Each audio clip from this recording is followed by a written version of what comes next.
bajaron del cielo y que se comenzaron a mezclar con mujeres humanas. Aquí es donde se encuentran los registros de los carros voladores de los dioses. En los antiguos textos hindúes como el Harabata y el Ramayana, estos objetos voladores, fíjense lo que dicen, eran así, brillantes, de color metálico, y los describen como vimanas en el libro del Ramayana. Al dios de la atmósfera, de las tormentas y de las lluvias le llaman Indra, y se les describe con un carro volador con luces luminosas pintado hacia arriba, apareciendo y desapareciendo en el cielo.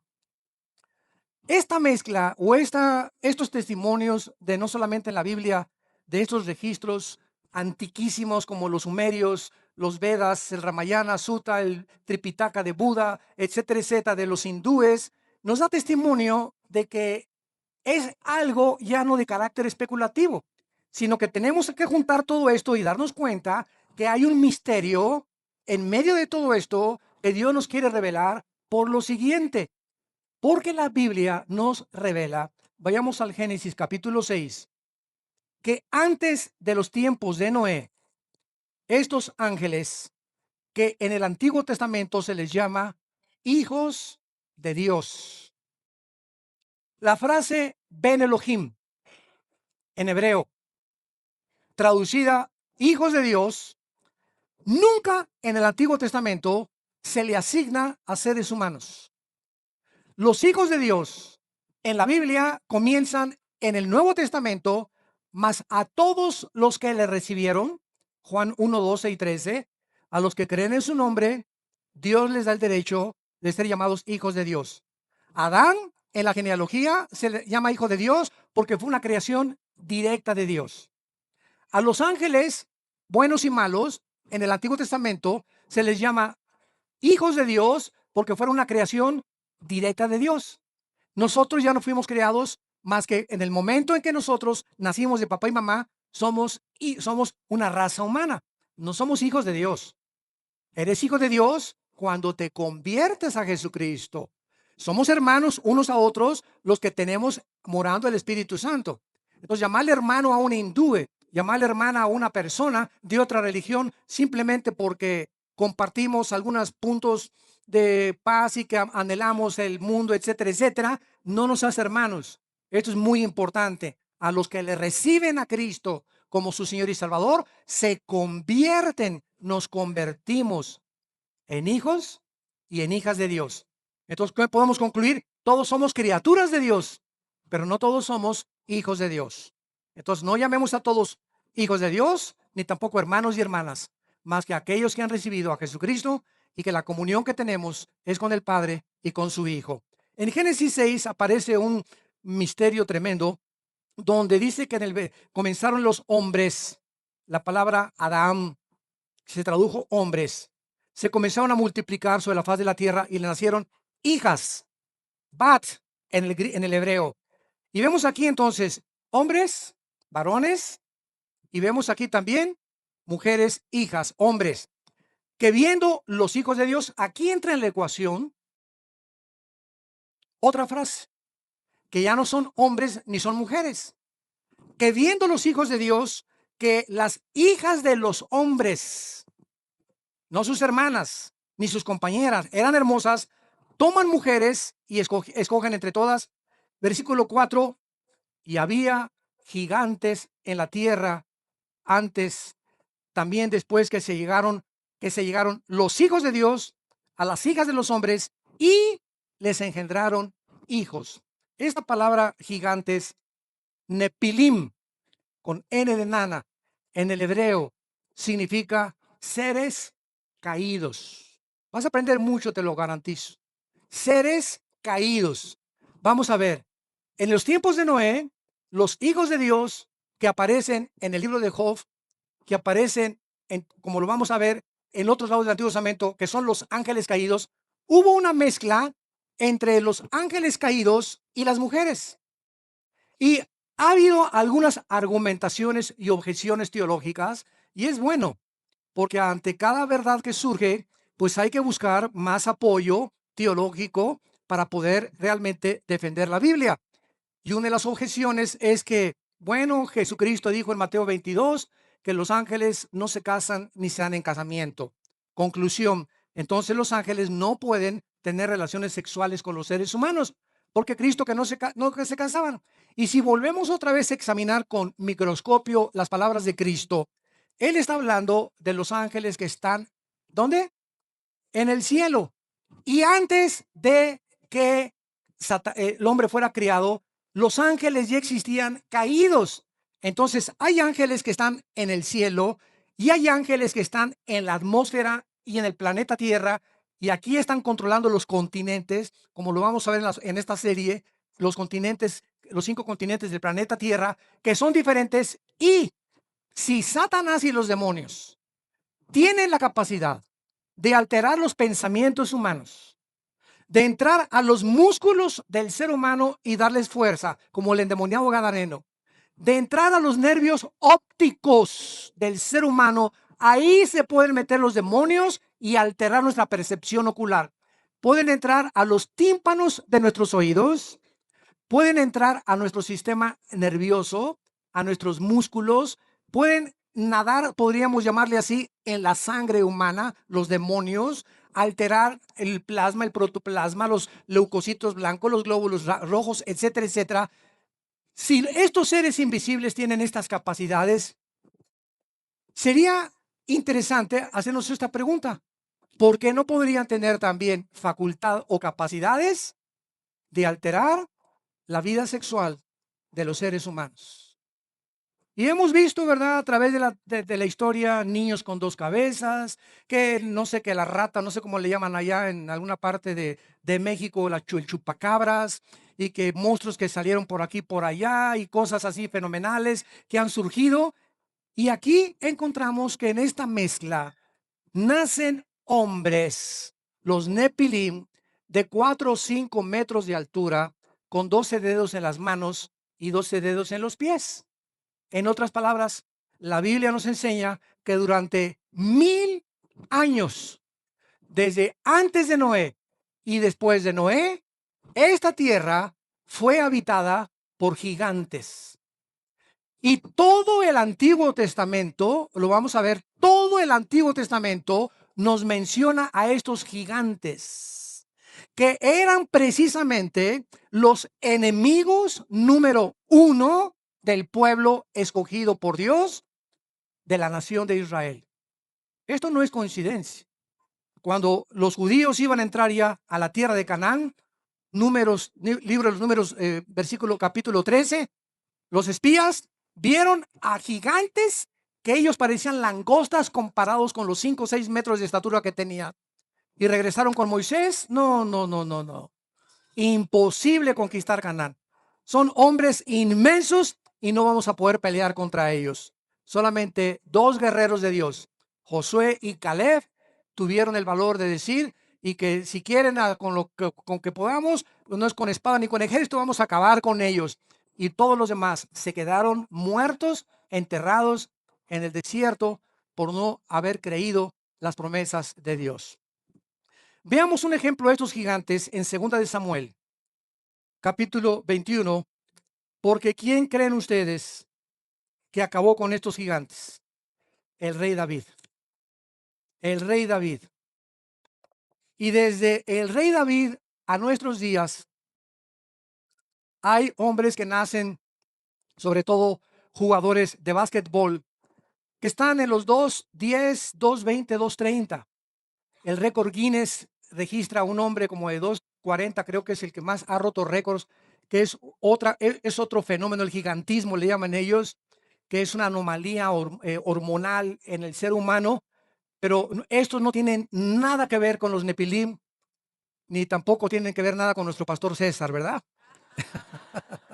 Que mide 2 metros exactamente. Muy bien. Bueno, aquí entonces en 2 de Samuel capítulo 21, dice el versículo 16, Isbi Benob, uno de los descendientes de los gigantes, cuya lanza pesaba 300 ciclos de bronce, bla, bla, bla. Versículo 17, mas Abisaí, hijo de Sarbia, era otro gigante, llegó en su ayuda e hirió al filisteo y lo mató. Versículo 18, otra segunda guerra hubo después en Gof contra los filisteos. Entonces Sibecaí, otro gigante, Usatita, mató a Saf, quien era uno de los descendientes de los gigantes.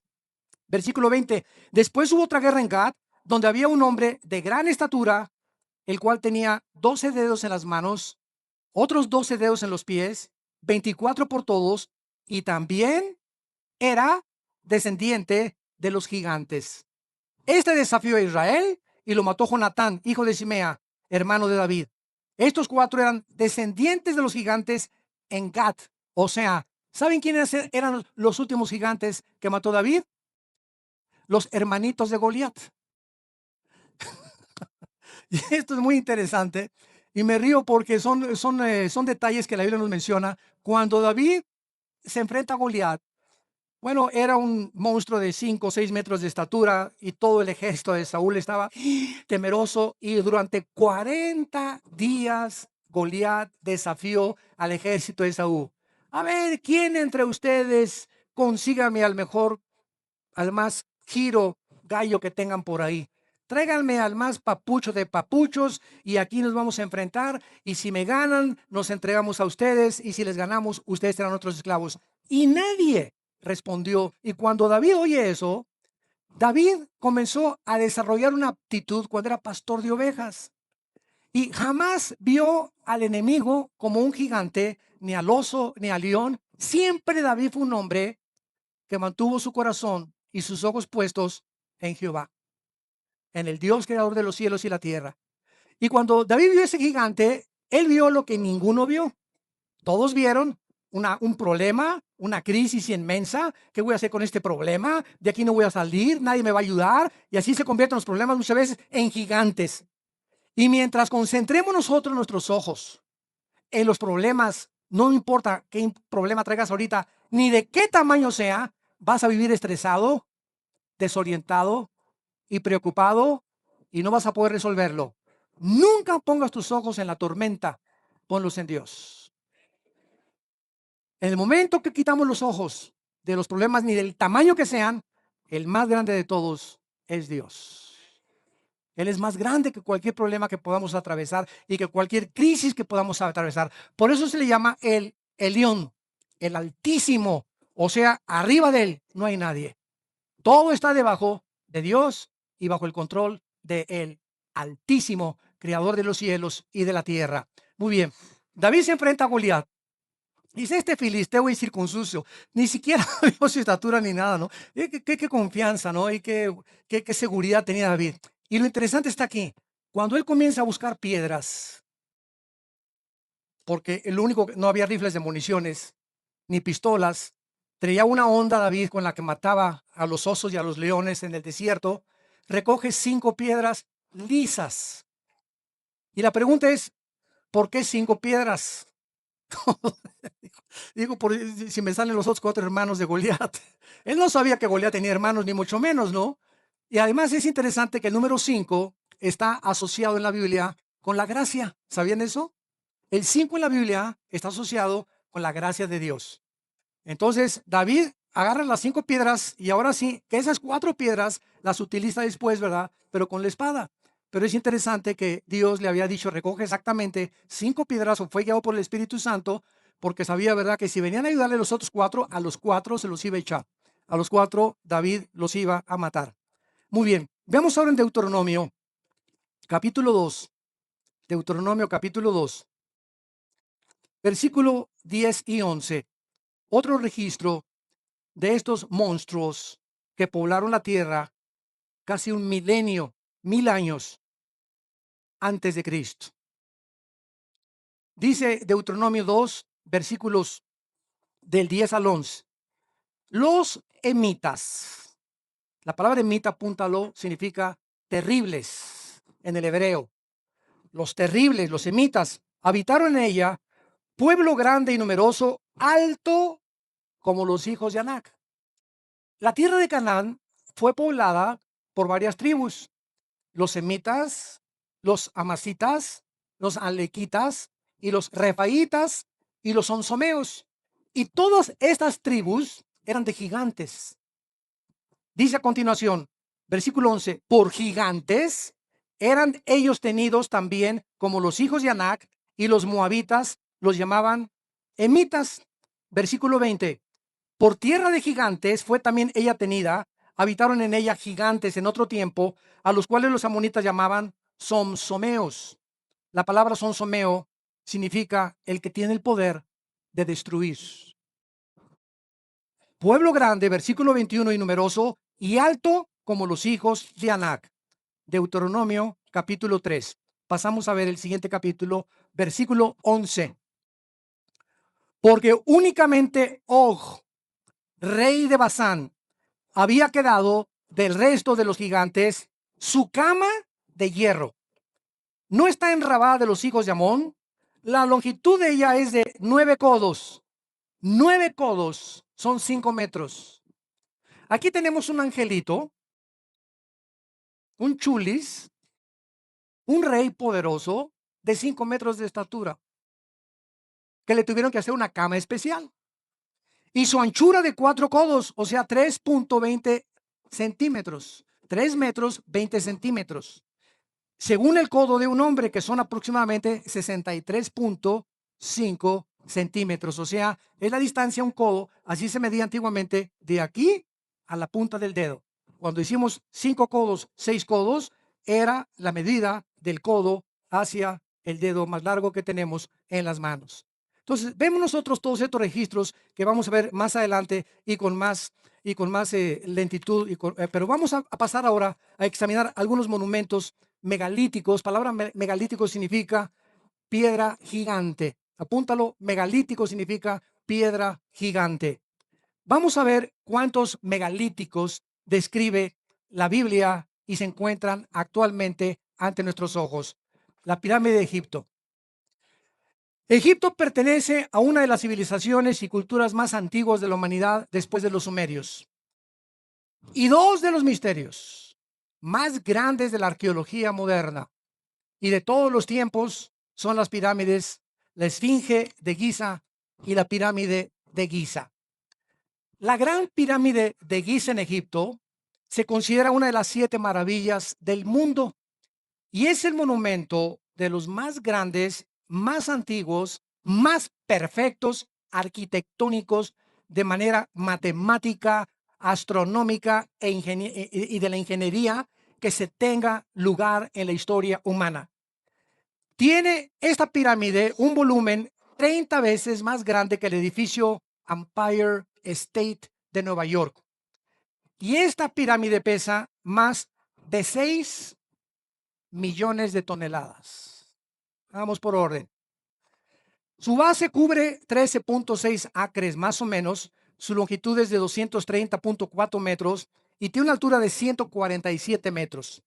Fue construida por más de 2.300.000 bloques. Y cada uno de estos bloques pesa de 2.5 a 100 toneladas.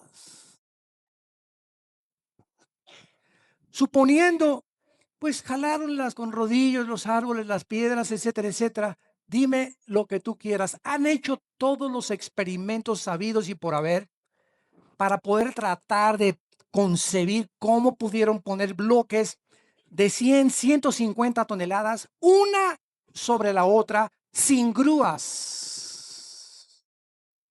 De acuerdo al ingeniero japonés y arquitecto que acaba de reconstruir una de las torres gemelas de Nueva York, es un japonés, él ganó el premio, hicieron un concurso, había a quien le entregaban la construcción de esta torre. Este arquitecto japonés dice, estudiando y opinando sobre la pirámide de Giza, fue muy interesante, dijo el arquitecto, ahorita tenemos la grúa más grande del mundo que tal vez pueda levantar 100 toneladas, porque no tenemos la necesidad ahorita de poner tan grandes bloques en ningún edificio, ya los ponemos, los cortamos, no tenemos ese caso. Pero cuando yo veo la torre de Giza, dijo este arquitecto japonés, me impresiona quién pudo montar una sobre otra y el segundo nivel, ahora la de 150 toneladas arriba de la tercera, cuando ni las más fuertes bambúes, ni cuerdas, ni lianas que se pueden haber hecho, las pudieron levantar. Era imposible. Bueno, eso no es todo. Entre las piedras, estamos hablando de casi 100, 200 toneladas de peso, Hay un espacio que un papel no entra. Un pedazo de hoja de papel no entra en el espacio que hay. Busca tú la construcción que quieras y claro que al sellarlas con cemento, pues ya no puedes introducir nada. En aquel tiempo no existía más que el asfalto o el chapopote que se usó en la Torre de Babel. Pero estas piedras fueron cortadas como mantequilla así. Y cuando las ensamblaron, no había ni siquiera una ruptura entre ninguna de ellas, porque pues por más que cortes, te vuelvo a repetir, una sierra de punta de diamante, que son de las más filosas en el siglo XXI, no cortan una piedra de 250 toneladas, de 150 toneladas, con esa precisión donde queda completamente lisa la piedra. Los más grandes ingenieros, repito, constructores modernos han usado sierras de punta de diamante para tratar de igualarlas y no han podido hacer lo mismo. Esta pirámide, además, fue impermeabilizada exteriormente con más de 144,000 piedras o azulejos que durante más de 5,000 años ni el sol, ni la lluvia, ni la nieve, ni las erosiones que producen las arenas del desierto han afectado la superficie de la pirámide. La casa de ustedes, donde vivimos nosotros, en Toluca, ¿verdad? Me dice un hermano, oye, Armando, hay que impermeabilizar el techo de tu casa. Tus tejas ya tienen 3, 4 años y cada casa, cada construcción se tiene que estar continuamente por las inclemencias del tiempo y por los materiales que se usan, impermeabilizarlos. ¿Cómo es posible que haya una construcción de más de 5,000 años que el impermeabilizante que usaron o los materiales que usaron ni siquiera han sido descubiertos en el siglo XXI? Además, esta pirámide, de todas estas cosas, está alineada al norte, mejor que el observatorio de París.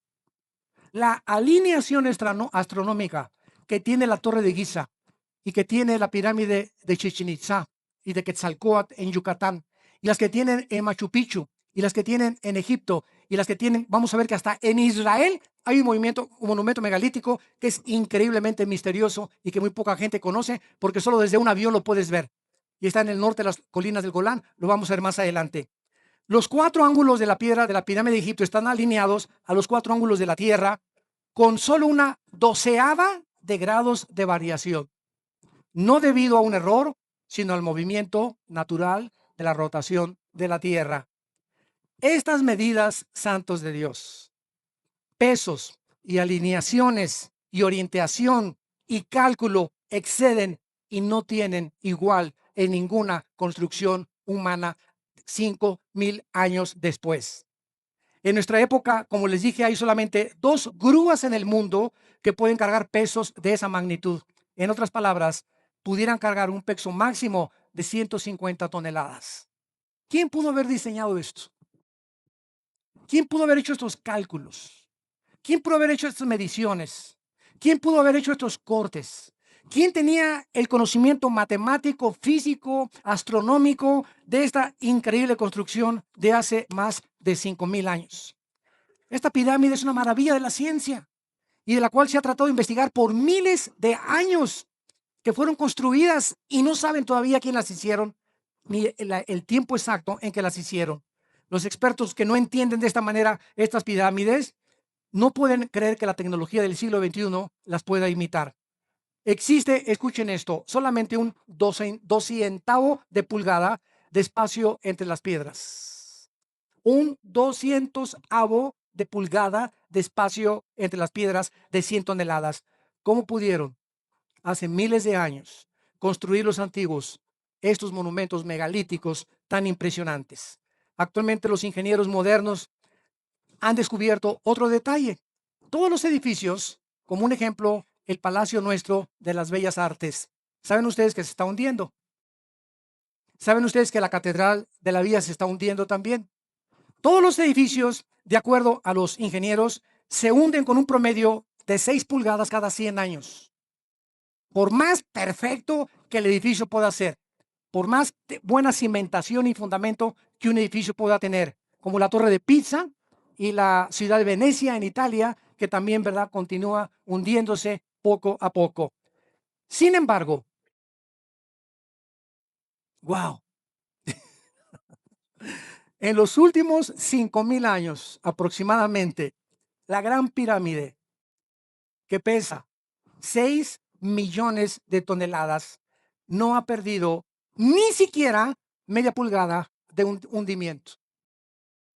¿Qué les quiero decir con esto? Que las personas que construyeron esta pirámide no solamente eran unos genios de la tecnología, de la arquitectura, de la ingeniería, del cálculo matemático, sino que eran unas personas expertas en geología también. O sea, un arquitecto cuando va a construir una casa, siempre busca en qué tipo de terreno vas a construir.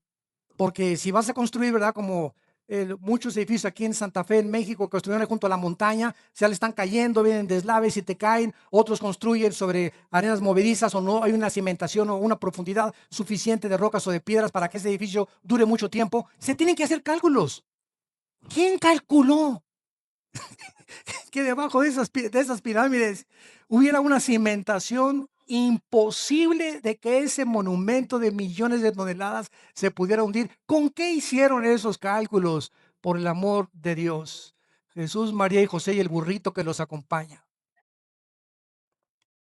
Los bloques de la pirámide siguen estando en el mismo nivel, desde abajo hasta arriba, y estamos hablando de 2,5 millones de bloques de más de 100 toneladas de peso. Inmovibles han permanecido.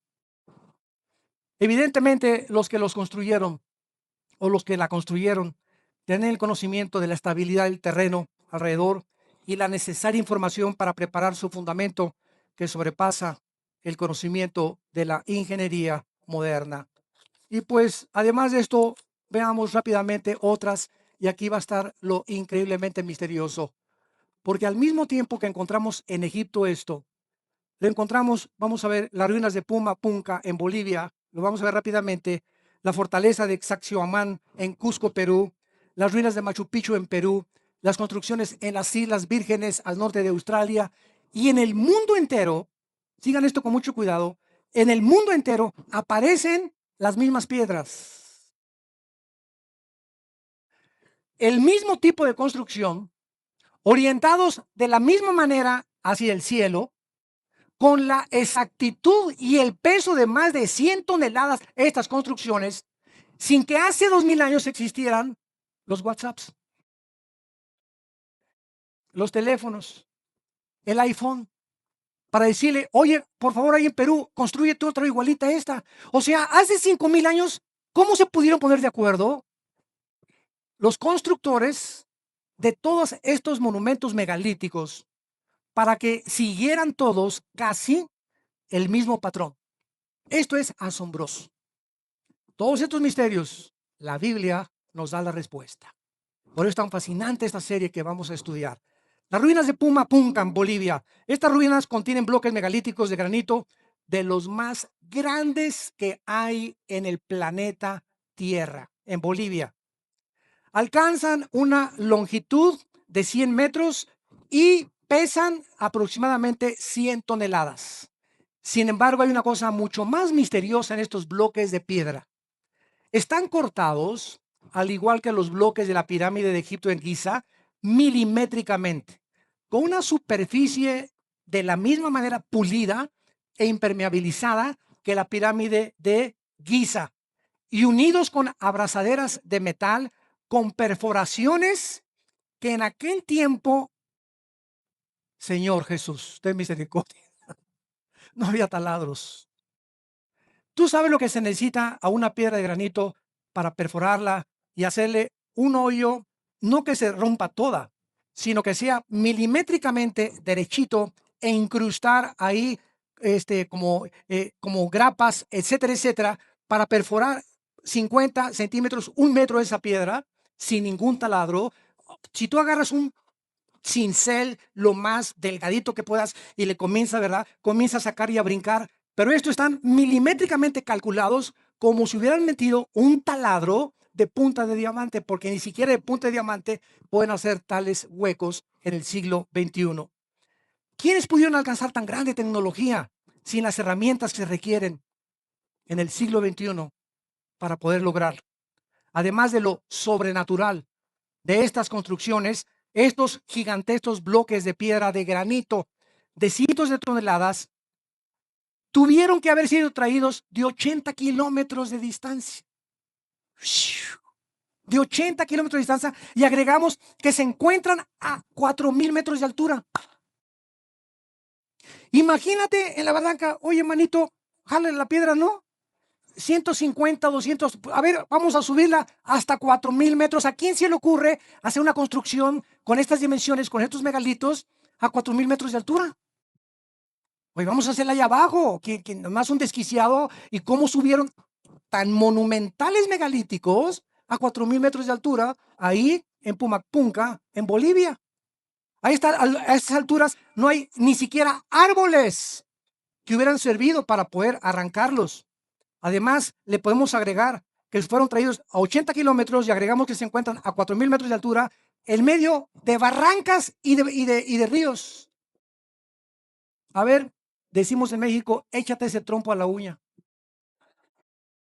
Búscale por donde quieras, tú, científico, físico, matemático, doctorado en geología, arqueología, Pompidou, Michelieu, papá, lo que tú me quieras y me digas, nadie te puede dar una respuesta más que tuvo que haber una intervención no humana. No humana.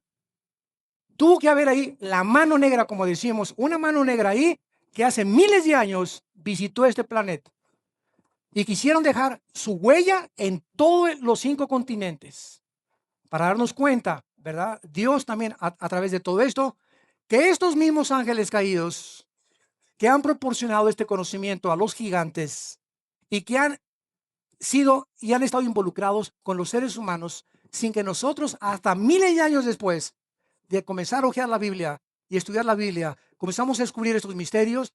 ¿Saben ustedes? Yo me preguntaba haciendo esta serie, Padre, ¿y cuál fue el propósito de que todos estos ángeles caídos hicieran todas estas construcciones de cientos de toneladas de peso? ¿Cuál fue el propósito de estas pirámides, etcétera, etcétera? Y es que en Mateo 24, 37 al 39, Jesucristo dijo que antes de que Cristo regrese, los gigantes regresarían. Y cuando dice la Biblia que los Nepilim van a regresar antes de que Cristo regrese, ¿saben lo que nos está diciendo la Biblia? No van a regresar gigantes de 5 o 6 metros. Los Nepilim son seres caídos. Y los espíritus de estos gigantes, de acuerdo a Isaías 25, no van a resucitar. Los malos van a resucitar, los buenos vamos a resucitar, todos vamos a resucitar los seres humanos. Pero los gigantes, que eran seres híbridos, dice la Biblia que no van a resucitar. Pero sus espíritus, muchos teólogos están de acuerdo ya, que son los espíritus de los demonios. ¿De dónde salían los demonios? De los espíritus de los gigantes. Y los ángeles son completamente diferentes a los demonios. Eso lo hemos enseñado durante mucho tiempo. Hay muchos que dicen que los demonios son ángeles y los ángeles son demonios. No, los demonios son los soldados rasos. Efesios capítulo 6, 12. Y los ángeles son los principados, las potestades que se encuentran en los continentes, y los demonios están al servicio para poder entrar a los seres humanos, a los animales. Los ángeles no poseen a los seres humanos. Los ángeles controlan los gobiernos y a los gobernantes y a los continentes, y los demonios hacen el trabajo sucio. Entonces vemos que son completamente diferentes. Las fortalezas de Sacsayhuamán, Huamán, en Cusco, Perú, es un monumento gigante de 100 a 300 toneladas, unidas igual, perfectamente, con un mínimo de espacio entre una y la otra de 4 metros de altura. Fortaleza de Sacsayhuamán, las ruinas de Machu Picchu, en el Perú, localizadas en los Andes, a 3,000 metros de altura. Con una asombrosa arquitectura de 500 metros de largo duran estas ruinas y casi 20 metros de ancho. La piedra más grande tiene 10 metros de altura, con los bloques cortados con una finura especial para poder ensamblarse los unos con los otros. Pensemos en esto. tenemos aquí en Machu Picchu una construcción a 3,000 metros de altura, habiendo tenido que transportar piedras de más de 100 toneladas de peso sin grúas, ni árboles para arrastrarlas, y a más de 10 kilómetros de distancia, sorteando ríos y barrancas. ¿Quiénes pudieron haber hecho esta obra de carácter sobrenatural, hechas con herramientas rudimentarias que apenas podían cortar un pedazo de madera o un coco de Acapulco? Damas y caballeros, nos encontramos con ruinas en Centroamérica. ¿Saben ustedes que hay unas bolas en Costa Rica? En Costa Rica hay unas pelotas de piedra, pero así de piedra, perfectamente bien hechas, como si las hubieran pulido por todos lados, gigantescas, con un diámetro de 3 metros, y cada una pesa 16 toneladas. En Costa Rica, ¿quién pudo darle a estas gigantescas piedras esa forma tan perfecta de una pelota sin las herramientas que tenemos en el siglo XXI? ¿Quién las cortó? ¿Y cuál fue el objetivo de haberlo hecho? Y en Europa no se diga, tenemos a Stonehenge, Escocia, Irlanda, Holanda, Alemania, España, Grecia, Portugal y Malta. Existen monumentos megalíticos iguales de megarrocas de más de 100 toneladas de peso. ¿Qué pasó en nuestro mundo antiguo? Ahora, ¿saben una cosa? Escuchen esto. Esto es muy interesante. Se nos ha enseñado en las universidades y en los museos de que venimos del chango, de que somos el producto de una evolución espontánea o accidental. Ahora, estos fósiles de estos huesos de estos gigantes y todas estas cosas que estamos viendo nos muestran que es una mentira que el hombre primitivo, el famoso hombre de Neandertal, el hombre de Cromañón, el hombre de Pekín y todas estas fraudes intelectuales hayan sido los primitivos o los trogloditas que nacimos de las cuevas y evolucionamos hasta lo que somos ahorita. Y el mundo ateo científico no le conviene esta información, porque demostraría que hace 5,000 o 6,000 años de edad los hombres eran más inteligentes que los del siglo XXI. Y esconden todo esto, porque la otra opción, nada más, no hay más que dos, no hay tres.